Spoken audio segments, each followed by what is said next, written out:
My name is Samuel Miranda, aka in the dance circle, I'm known as Ringo. I'm known as a second generation rocker. I started off in 1973 at the age of 10, but I wasn't a rocker then, I was a freestyler.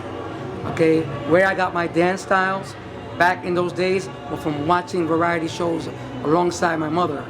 I seen them all.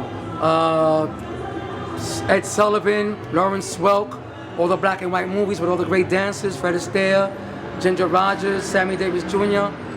And by watching all these movies with my mother and all these variety shows, I started to like the dance and the music, of course.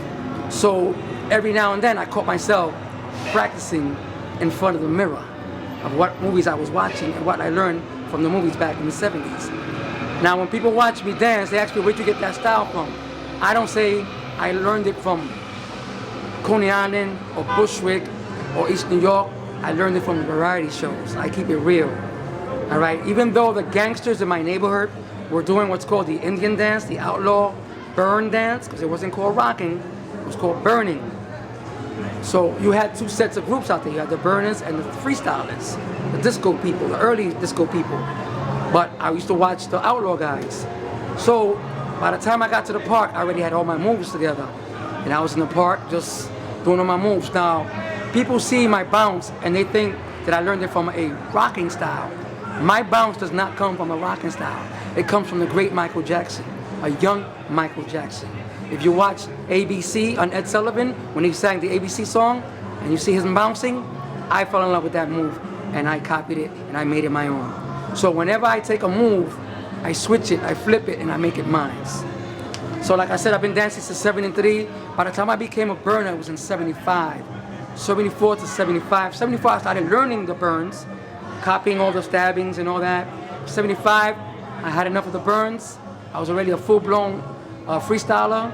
I already knew how to hustle at that age. I was a hustle dancer also. So what I did is I entwined all that I learned and I created my style. While everybody was doing a certain style, I was creating Ringo's style, Ringo's pattern. And I rocked all those years by myself. I never was in a crew. Although at about 14, I became in a crew called the Latin Dancers, which were just basically salsa dancers and hustle dancers. I was the only rocker until I met my partner, Willie Beretta Torres, from the south side of Brooklyn.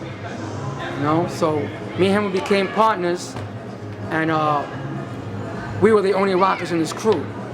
So lo and behold, we just started rocking. Now when rocking became mainstream, in the middle 70s, late 70s, became mainstream. When I mean mainstream, now everyone was doing it. Before, the only ones that were burning were gangsters, you know, and you had a few guys from the clubs that were through freestyle and all that. Go back to when you say mainstream. Mainstream within New York or mainstream with what? No, mainstream in New York. This dance is, it was spawned out of New York City, from the ghettos of New York City. We didn't have PlayStation, we had dance and box ball. So this was the poor man's dance. When finally the dance became mainstream, meaning you were allowed to go to anybody's neighborhood and dance or out of the neighborhood. Okay, the second generations, guys like me were already dancing and we created a different style. I had my style already and you had guys like in other neighborhoods with their styles. Okay, so now everybody was starting to leave their neighborhoods and dance and meet each other and dance each other in the clubs, over at Coney Island, by the Pole Express, in the Himalaya, or in the streets. Because back before it became mainstream, if I had gone to Knickerbocker, Bushwick, and burned someone, I would have got shot or stabbed. Because I'm not from that neighborhood. I've seen it happen. We went to a neighborhood, we rocked, the guy got shot.